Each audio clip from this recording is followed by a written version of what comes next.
Kaibigan ko, mahal ko. Naranasan mo na bang ma-inlove sa kaibigan mo? Ito yung tipong sa una, kaibigan mo lang talaga siya. Hanggang sa dumating yung time na napol ka na para sa kanya. Yung dumating sa point na yung sweetness niya as a friend, nabibigyan mo na ng ibang meaning. May mga time pa nga na kahit sa simpleng text niya, kinikilig ka na.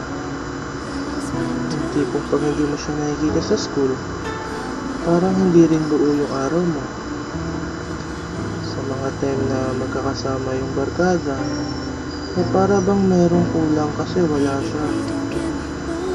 Pero alam mo kung ano yung sakit sa ganitong klase ng love?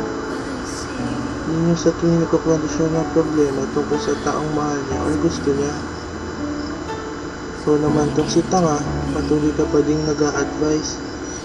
Kahit sa loob ng utak mo, ang puso mo sumisigaw na at nagsasabing tama na, pwede ba ako na lang yung mahalin mo?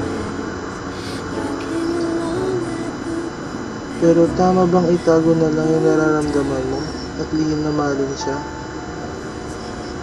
Ay paano mo naman kasi masasabing pre, mahal kita, kung alam mo maaaring masira yung friendship na matagal mo nang iniingatan?